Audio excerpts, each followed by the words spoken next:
Muy bien, seguimos en La Mira. En las entrevistas que les hemos hecho a los candidatos o precandidatos que han pasado por aquí, por En La Mira, pusimos el tema de la pobreza infantil arriba de la mesa porque no aparece en el discurso como un tema prioritario.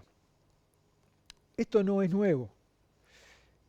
Veíamos en el bloque anterior que aumentó en 7.000, los niños aumentaron en 7.000, los niños pobres, pero la pobreza infantil se ha mantenido alta por encima del 12, 13, 14% en los últimos gobiernos. Vamos a ver una gráfica que nos muestra la gravedad que en el país tiene lo que es la infantilización de la pobreza. La relación de niños pobres en relación... Esto es una gráfica que muestra el último año del gobierno pasado y este último año que muestra este crecimiento de 17 a 20%. Pero de cualquier manera, el 17% es un número muy alto. Una columna de Gabriel Odone en Búsqueda esta semana hablaba de 168.000 niños. Pero tenemos que tener presente que eso es una pobreza medida por ingreso. ¿Cómo se mide la pobreza en este país? Yo siempre cuento que fui a un asentamiento y me encontré a una señora en la puerta de lo que era su casa, que era un tenderete de lona, una puerta de tela, con un bebé en brazos, muy inteligente. Me puse a hablar con ella y me dijo: yo no soy pobre, mezcla de seriedad e ironía. Mi marido trabaja en la construcción, recibo alguna ayuda social y me paso del límite de la pobreza, por lo tanto no figuro entre pobres. Y tenía una casa que no tenía baño, por ejemplo, ¿no? Entonces, tenemos que tener en cuenta que la pobreza medida por ingreso no mide la multidimensionalidad que tiene este fenómeno social. Vamos a ver ahora sí la otra gráfica que nos habla del lugar que Uruguay ocupa. Fíjense, 33 veces más pobres son los menores de 14 años en relación a los menores de 65. Estamos al tope de la región. Brasil nos sigue con 6,2. Esto nos debería interpelar, porque yo siempre le pregunto a los candidatos, ¿no? ¿Cómo tratás a tus hijos en tu casa?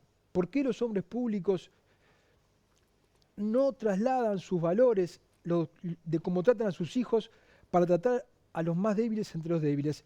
Pero tenemos que empezar a cambiar un poco la mirada y dejar de decir eso de que los niños no votan y que por eso los políticos no le prestan atención. Porque en definitiva, cuando estamos diciendo eso, estamos diciendo que los políticos se dirigen a quienes sí votamos, que somos nosotros, y no se dirigen con un tema sensible, porque los políticos tratan de cómo tratan a los niños. ¿Y cómo trata la ciudadanía a los niños? Lo vamos a ver en esta gráfica que viene, que son los oficios del Poder Judicial, que del 20 al 23 crecieron un 128% los actos de violencia contra niños, de todo tipo. Niños que van a situación de calle, niños violentados, abusados sexualmente, cuya situación de marginalidad los lleva al límite del destrato, el destrato psicológico. 56.000, 40.000 nacen cada año y son más los violentados. O sea, cuando le pasamos la cuenta a los políticos, asumamos que tenemos una sociedad que no trata a este valor tan escaso que tenemos como son los niños.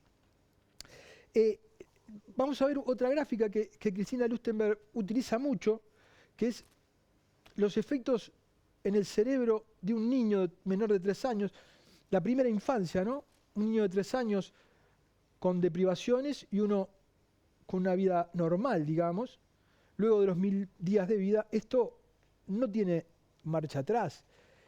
Y esto significa niños que van a ser presa de la violencia, de las adicciones, de los comportamientos al margen de la ley, gastos en salud, gastos en seguridad social, porque van a ser ciudadanos poco productivos, son pocos y encima van a ser poco productivos para sostener una población cada vez más envejecida.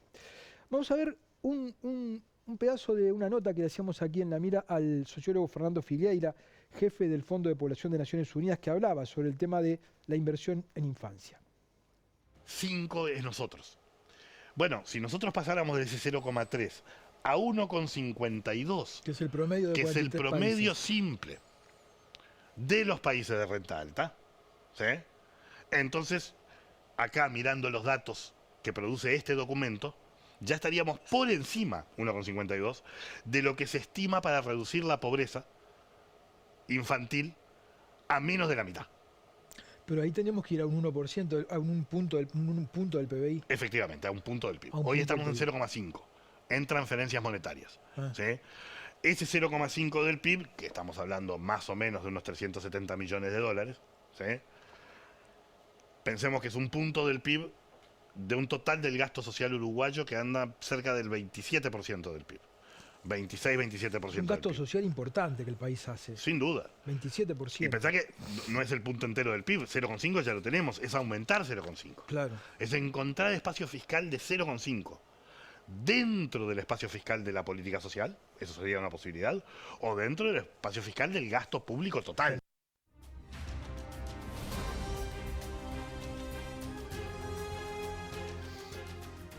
En esa nota, Figueira recordaba una decisión que tomó la ciudadanía en su momento cuando equiparó el aumento de las jubilaciones al de los salarios. Y esa decisión que tomó la ciudadanía nos lleva a esta realidad de los adultos mayores que vamos a ver en esta gráfica. Fíjense la pobreza en los mayores. Es casi inexistente la pobreza por ingreso, porque fue una decisión que el pueblo uruguayo tomó consciente cuando hizo esa reforma constitucional. La pregunta es, ¿por qué no podemos tomar una decisión radical? ¿Qué se le podría decir a este gobierno si tuviera un 0,5 más de déficit que el que actualmente tiene, si ese 0,5% le permitiría hoy, en plena campaña electoral, decirle a los ciudadanos, este gobierno terminó con la pobreza infantil? Único país que terminó con la pobreza infantil, porque son tan pocos que con 0,5 del PBI, que son unos 300 y pocos millones de dólares, podríamos terminar casi que con la pobreza por ingreso, porque terminar con la pobreza infantil es casi que terminar con la pobreza en general. Vamos a ver algunos datos que también aportaba Figueira sobre algunos subsidios que el país se permite, subsidios y gastos o garantías, la renuncia al IAS y al IRPF, que benefició a los sectores medios y no a los sectores bajos, fue de 150 millones de dólares, la garantía para la caja bancaria son 400 millones, el subsidio de la caja militar son 450 millones, los 7 puntos del IVA que se destinan al Banco de Previsión Social son 1.500 millones. Sin esto no se podrían pagar las jubilaciones y es un esfuerzo que hacemos para que entre los jubilados prácticamente por ingreso no haya pobreza. Yo no puedo creer que siendo un tema tan delicado, tan sensible y que nos habla de tantas cosas sobre el futuro y sobre el presente, la violencia, la salud, la educación, el sistema previsional, no haya un margen para que los candidatos que están en disputa no lleguen a un acuerdo, para que nos aseguren a todos que los más débiles entre los débiles van a ser considerados gane quien gane esta elección. Esto lo estamos pagando ya hoy. Lo estamos pagando con sangre, lo estamos pagando con baja productividad, lo estamos pagando con muchas cosas. La sociedad no parece ser receptiva a estas cosas, pero la sociedad no toma decisiones, más que elegirlos a los dirigentes políticos que son los que luego pueden sí tomar decisiones, como por ejemplo priorizar a los más débiles entre los débiles. Les agradezco que hayan estado ahí, los espero la semana próxima, que pasen bien.